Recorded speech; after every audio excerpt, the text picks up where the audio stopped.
Salam dan bahagia untuk Bapak dan Ibu guru di seluruh Indonesia.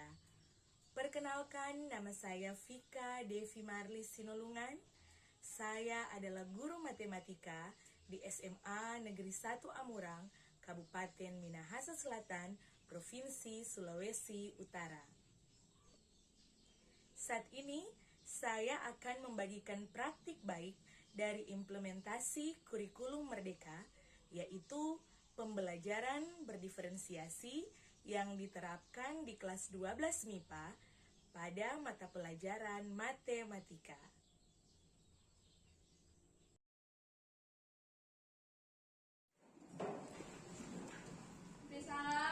Selamat pagi, Cik. Selamat pagi.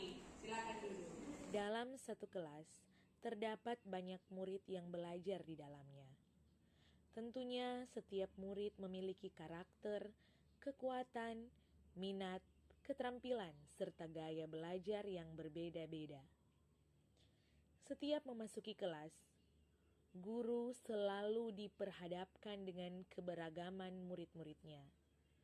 Dan berbagai usaha pun dilakukan oleh guru dalam mengajar agar murid bisa sukses dan menikmati setiap proses pembelajaran yang berlangsung di dalam kelas. Pembelajaran berdiferensiasi merupakan salah satu keputusan dan pilihan yang dapat dibuat oleh guru untuk memenuhi kebutuhan belajar murid, serta bagaimana guru merespon kebutuhan belajar dari murid-murid tersebut.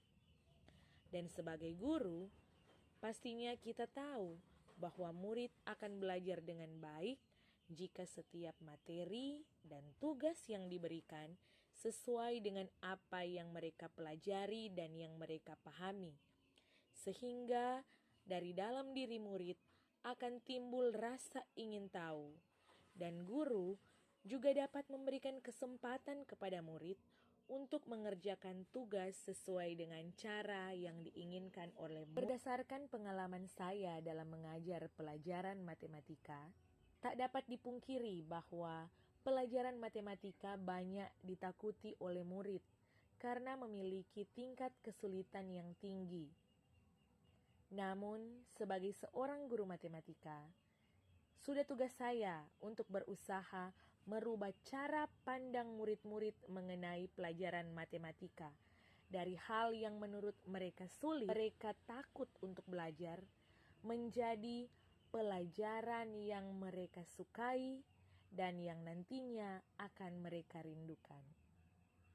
Saya menerapkan pembelajaran berdiferensiasi dalam setiap proses belajar mengajar matematika. Kali ini saya memberikan salah satu contoh praktik baik yang saya lakukan ketika mengajar materi geometri ruang di kelas 12 MIPA. Awalnya saya melakukan asesmen diagnostik untuk mengetahui kemampuan awal serta kesiapan belajar murid. Kemudian memetakannya. Selanjutnya dalam pembelajaran saya membagi murid dalam beberapa kelompok. Tentunya pembagian tersebut berdasarkan pemetaan kebutuhan belajar murid. Pembelajaran berdiferensiasi dalam tahapan diferensiasi konten, saya dahului dengan menjelaskan secara singkat gambaran awal dari materi. Kemudian, saya membagikan video pembelajaran yang saya buat dan saya upload di YouTube. Kemudian, saya bagikan kepada murid untuk dipelajari sebagai sumber konten atau materi belajar. Secara berkelompok, murid mempelajari materi dari video pembelajaran yang saya bagikan.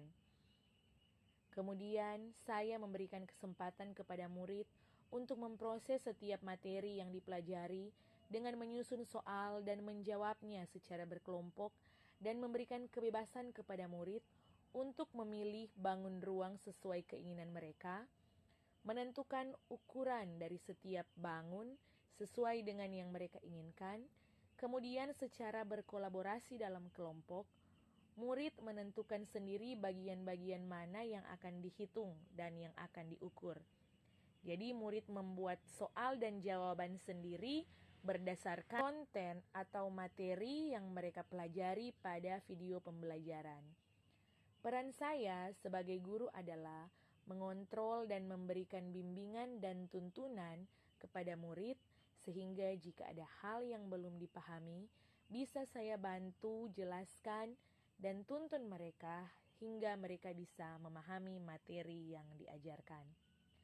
Dan setelah proses tersebut, dihasilkan produk berupa soal dan jawaban yang disusun oleh murid dalam kelompok, serta bangun dimensi 3 yang mereka buat dari bahan-bahan seperti kayu, bambu, ada juga yang menggunakan kawat, menjadi rusuk-rusuk suatu bangun ruang. Dan kemudian murid mempresentasikan di depan kelas hasil kolaborasi mereka dalam belajar kelompok, sehingga mereka dapat saling bertukar pemahaman dan informasi, dan suasana belajar menjadi lebih menyenangkan, menjadi lebih hidup, interaksi tercipta antara murid dan murid dengan guru juga, dan murid menjadi pusat dalam kegiatan belajar mengajar. Setelah proses pembelajaran berdiferensiasi berlangsung dari konten, proses, hingga produk, saya memberikan kesempatan kepada murid untuk berefleksi terhadap kegiatan pembelajaran yang sudah dilakukan. Respon dari murid sangat beragam dan menunjukkan respon positif dan rasa bahagia mereka ketika mengikuti pembelajaran berdiferensiasi yang saya terapkan, dan juga mereka meminta saya untuk terus melaksanakan pembelajaran seperti ini pada materi-materi berikutnya, sehingga mereka semakin dapat berkolaborasi dengan teman sejawat mereka dan mereka dapat mengembangkan potensi diri mereka ketika belajar matematika. Mereka juga memberikan respon bahwa mereka sudah sangat memahami materi geometri ruang atau dimensi 3 yang diajarkan kepada mereka melalui konten video pembelajaran dan melalui tahapan presentasi, bertukar informasi dan pemahaman dengan teman sejawat. Itu semua dapat terlihat juga dari hasil asesmen sumatif yang saya berikan kepada mereka di akhir bab menggunakan aplikasi Quizizz, dan mereka semuanya mendapat nilai yang sangat baik. Dan dari refleksi murid tersebut, saya dapat menyimpulkan bahwa penerapan pembelajaran berdiferensiasi yang saya lakukan itu dapat dinyatakan berhasil dan membuat murid merasa dan rindu untuk terus belajar matematika. Dan cita-cita saya untuk membuat pelajaran matematika menjadi menyenangkan dapat tercapai. Semoga praktik baik yang saya lakukan dapat memotivasi bahkan menginspirasi Bapak Ibu guru hebat dimanapun berada agar terus bersemangat untuk mewujudkan pembelajaran yang berpusat dan berpihak pada murid sebagai implementasi dari kurikulum Merdeka. Terima kasih, salam dan bahagia.